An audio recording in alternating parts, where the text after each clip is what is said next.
बहुत पहले की बात है। एक राजा ने अपने पूजा को निर्विघ्न संपन्न करने के लिए एक बकरे का बलि देने का निश्चय किया। उसने सैनिकों को आदेश दिया कि स्वस्थ और तंदुरुस्त बकरे का इंतजाम किया जाए। राजा ने बलि के लिए एक उपयुक्त बकरा प्राप्त किया। उसने अपने सेवकों को बकरे को पवित्र नदी में ले जाकर नहलाने और फूलों की माला पहनाने का आदेश दिया। तब उन्हें शुद्धिकरण अभ्यास के भाग के रूप में बकरी को धोना था। नदी के तट पर अचानक बकरी को नहलाते वक्त बकरी को समझ आ गई कि आज वह निश्चित रूप से मारा जाएगा। उन्हें अपने पिछले जन्मों का कर्म और मृत्यु और पुनर्जन्म के बारे में भी ज्ञात हुआ। उसने महसूस किया कि उसके पिछले बुरे कर्मों का फल अब पूरा होने वाला है। तो वह बकरी झांझों की खनखनाहट की तरह एक जोरदार बकरी हंसी हंसा। अपनी हंसी के बीच उसे एक और सच्चाई का एहसास हुआ कि उसकी बलि देने से राजा को उसकी अज्ञानता के कारण वही भयानक परिणाम भुगतने पड़ेंगे।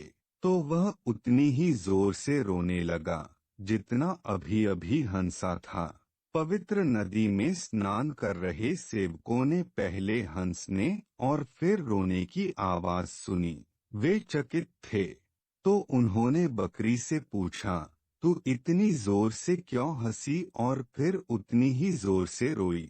इसका कारण क्या है? उसने उत्तर दिया, कारण बताता हूँ, परंतु वह तुम्हारे स्वामी के सामने होनी चाहिए। चूंकि वे बहुत उत्सुक थे, वे तुरंत बलि के बकरे को राजा के पास ले गए। उन्होंने वह सब बताया जो हुआ था। राजा भी बड़े उत्सुक हुए। उसने आदर पूर्वक बकरी से पूछा, आप इतने जोर से क्यों हंसे और फिर उतने ही जोर से रोए क्यों? बकरी ने अपने पिछले जन्मों को याद करते हुए कहा, बहुत समय पहले मैं भी एक राजा था जो आपकी तरह पवित्र धार्मिक संस्कारों में अच्छी तरह से शिक्षित था। मैंने सोचा कि एक बकरे की बलि देना मेरे भगवान के लिए अच्छा आवश्यक भेंट होगा, जो भविष्य के पुनर्जन्मों में दूसरों के साथ साथ मुझे भी लाभान्वित करेगा। हालांकि मेरे कर्म का सही परिणाम यह था कि मेरे अगले 499 जन्मों में मेरा ही सिर कट चुका है। बलिदान के लिए तैयार होने के दौरान मुझे एहसास हुआ कि आज मैं निश्चित रूप से 500वीं बार अपना सिर खो दूंगा। तब मैं अंत में अपने बहुत पहले के खराब कर्म के सभी परिणामों से मुक्त हो जाऊंगा। इस खुशी ने मुझे बेकाबू होकर हंसाया। तब मुझे अचानक एहसास हुआ कि आप उसी अकुशल कार्य को दोहराने वाले थे और अगले 500 जन्मों में आपका सिर कटने के उसी परिणाम के लिए अभिशप्त होंगे। इसलिए करुणा और सहानुभूति से मेरी हंसी आंसुओं में बदल गई। राजा को डर था कि यह बकरा सही हो सकता है, इसलिए उसने कहा, ठीक है बकरी, मैं तुम्हें नहीं मारूंगा। बकरे ने उत्तर दिया, आदरणीय महाराज, भले ही आप मुझे मार न दें, मुझे पता है कि आज मैं अपना सिर खो दूंगी और अंत में अपने पिछले बुरे कर्मों के परिणामों से मुक्त हो जाऊंगा। राजा ने कहा, मेरी अच्छी बकरी, डरो मत, मैं सबसे तुम्हें अच्छी सुरक्षा प्रदान करूंगा और व्यक्तिगत रूप से गारंटी देता हूं कि आपको कोई नुकसान नहीं होगा। लेकिन बकरी ने कहा, हे राजा, आपके द्वारा दिए जाने वाला सुरक्षा मेरे अकुशल कर्म की शक्ति की तुलना में आपकी सुरक्षा बहुत कमजोर है, इसलिए आप इसमें कुछ नहीं कर सकते। राजा ने बकरी को छोड़ दिया और अपने नौकरों के साथ उसे किसी भी खतरे से बचाने के लिए उसका पीछा किया। बकरी पथरीली जगह में भटक गई। उसने एक शाखा पर कुछ कोमल पत्ते देखे और उन तक पहुंचने के लिए अपनी गर्दन फैलाई। अचानक कहीं से आंधी आई। एक बिजली ने झटके ने एक ऊपर से लटकती चट्टान पर प्रहार किया और एक नुकीली पत्थर को काट दिया, जो गिर गई और बकरी का सिर काट दिया। वह तुरंत मर गया और आंधी गायब हो गई। इस अजीबोगरीब घटना की खबर सुनकर सैकड़ों की संख्या में स्थानीय लोग मौके पर पहुंच गए। कोई नहीं समझ पा रहा था कि यह कैसे हो गया। पास से ही एक महात्मा साधु भी गुजर रहा था। उसने वह सब देखा था जो घटित हुआ था। वह जिज्ञासु लोगों को यह कहते हुए उपदेश देने लगा, देखो इस बेचारी बकरी को क्या हो गया है। यह था जानवरों की हत्या का नतीजा। सभी जीना चाहते हैं, मरना नहीं। यह न देखते हुए कि सभी में यह समान है, कुछ अन्य जीवित प्राणियों को मार डालते हैं।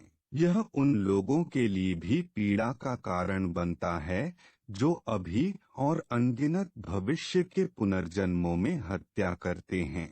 इस बात से अनभिज्ञ होने के कारण कि सभी कर्मों का फल कर्ता को अवश्य ही मिलता है, कुछ लोग भविष्य में स्वयं को मारना और अधिक कष्ट उठाना जारी रखते हैं।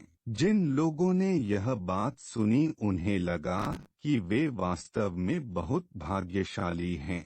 उन्होंने अपनी अज्ञानतापूर्ण हत्या को त्याग दिया। जंगल का एक शेर बूढ़ा हो चुका था। अब उसमें इतनी ताकत नहीं बची थी कि अपनी गुफा से बाहर शिकार कर सके। उसके पास सोने के कुछ आभूषण पड़ा था। जब वह किसी मानव का शिकार करता था तो उसके पास पड़े स्वर्ण आभूषण वही गुफा में जमा करता था। बूढ़े शेर ने एक आइडिया निकला। जब भी कोई लोग उसके गुफा के पास होकर गुजरता था तो वह शेर स्वर्ण आभूषण की पोटली दिखता था और लालच दिखाता था कि यह आभूषण तुम ले जाओ, यह तुम पे कितना अच्छा लगेगा, जरा पहनकर तो देखो, मुझे तो किसी काम का नहीं। वैसे भी अब मैं बूढ़ा हो चुका हूँ, किसी को मारने की ताकत अब मुझ में बचा ही कहाँ है।